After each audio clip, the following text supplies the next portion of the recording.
श्री श्याम दोस्तों, स्वागत है आपका हमारे YouTube चैनल सुनीता श्याम दीवानी में। तो दोस्तों, आज मैं आपको शिव शंकर भोलेनाथ और उनके गरीब भक्त की कहानी सुनाने जा रही हूँ। तो आइए शुरू करते हैं। राजेंद्र अपनी पत्नी रामो के साथ एक छोटे से घर में रहता था। वो दोनों शिव जी के परम भक्त थे। दिन रात भगवान शिव की पूजा में लीन रहते थे। राजेंद्र रिक्शा चलाकर अपने घर का खर्चा चलाया करता था, लेकिन अब उसके रिक्शे पर जल्द ही कोई बैठने को तैयार ही नहीं होता था और दिन भर में उसे मुश्किल से 2-4 सवारी ही मिल पाती थी। राजेंद्र से दूसरा रिक्शा वाला कहता है, राजेंद्र, तुम्हारा रिक्शा काफी पुराना हो चुका है, इसे तुम ठीक कराओगे? उससे अच्छा तो थोड़े और पैसे लगाकर नया रिक्शा क्यों नहीं खरीद लेते? राजेंद्र दूसरे रिक्शे वाले से कहता है, अरे भाई, क्यों मेरा मजाक उड़ा रहे हो? क्या तुम्हें नहीं पता मेरी हालत इतनी अच्छी नहीं है कि मैं एक और नया रिक्शा खरीद सकूं। बड़ी मुश्किल से खर्चा निकल रहा है और आज तो सिर्फ 2 ही सवारी मिली और उन्होंने भी पूरे पैसे नहीं दिए। तभी दूसरा रिक्शे वाला कहता है, तुम चिंता मत करो राजेंद्र, एक दिन भगवान शिव की कृपा तुम पर जरूर होगी। तभी राजेंद्र कहता है, हाँ भाई, मुझे अपने शिव पर पूरा भरोसा है। आज मैं जो कुछ भी हूँ उन्हीं की बदौलत हूँ। मुझे अगर 2 वक्त की रोटी मिल रही है वो भी उन्हीं की वजह से है। चलो मैं चलता हूँ, घर में बीबी इंतजार कर रही होगी। शाम की आरती का समय भी हो रहा है। राजेंद्र शिव को याद करते हुए और मन ही मन उनका ध्यान करते हुए वहाँ से चल देता है।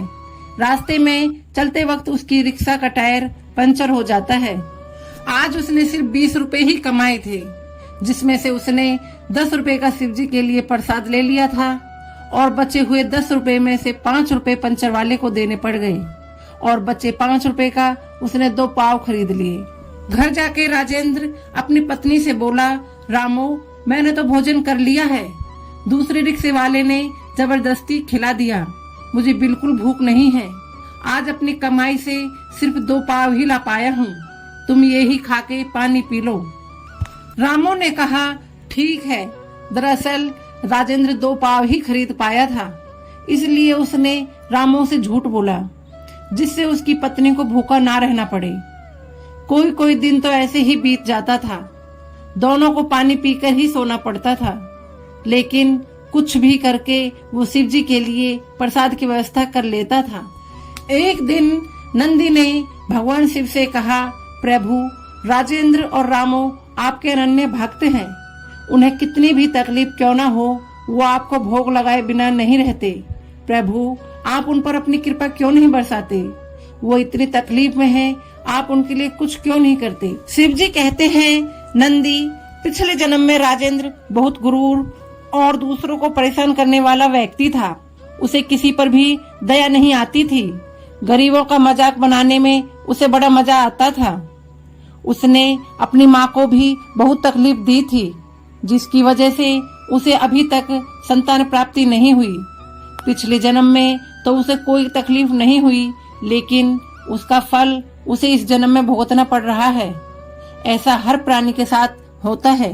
नंदी बोला, लेकिन प्रभु, अब और कितना कष्ट सहना बाकी है उसके लिए? शिव जी कहते हैं, बस कुछ दिन और है नंदी, जल्दी उसके भी सुख के दिन आने वाले हैं। उसे बस एक परीक्षा से गुजरना है।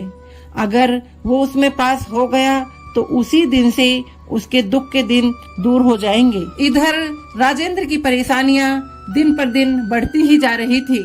हालांकि शिव जी के लिए उसकी भक्ति में कोई कमी नहीं रही थी।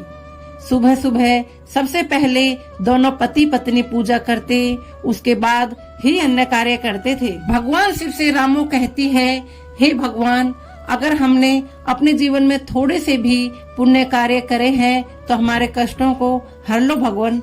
राजेंद्र कहता है, भगवान, हमें संपत्ति की कोई लालसा नहीं है, लेकिन हमें इतना तो दो कि हमें 2 वक्त की रोटी मिल सके, आपकी पूजा में कोई कमी ना हो और भगवान हमारी सूनी गोद भर दो। पूजा के बाद राजेंद्र अपनी रिक्शा निकालता है और शिव जी को याद करते हुए बस स्टैंड की तरफ चल देता है। राजेंद्र मन ही मन सोचता है, हे भगवान, हम 3 दिन से भूखे हैं, आज हमें इतना तो दे दो कि हमें एक वक्त की रोटी मिल सके।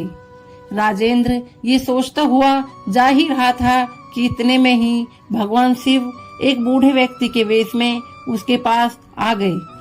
बूढ़े व्यक्ति ने राजेंद्र से कहा, बेटा, मेरा बटुआ चोरी हो गया है। मेरे पास 1 रुपया भी नहीं है और मुझे यहाँ से काफी दूर जाना है।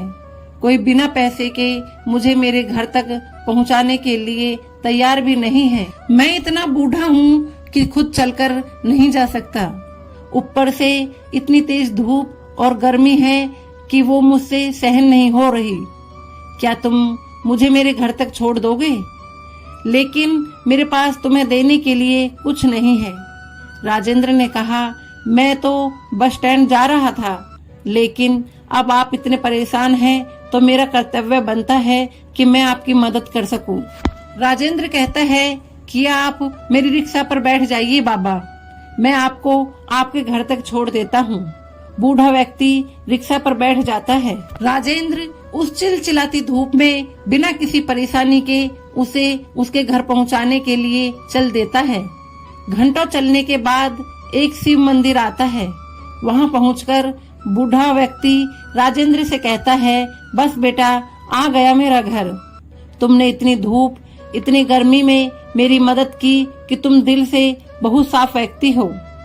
भगवान तुम्हारी हर इच्छा को पूरा करे। राजेंद्र कहता है, बाबा, आशीर्वाद देने के लिए बहुत बहुत धन्यवाद। अब मैं चलता हूँ। तभी भगवान शिव अपने असली रूप में आ जाते हैं, जिसे देखकर राजेंद्र उनके चरणों में गिर पड़ता है। प्रभु, आप मेरे सामने, आपने इस भक्त की पुकार सुन ली प्रभु, मैं धन्य हो गया।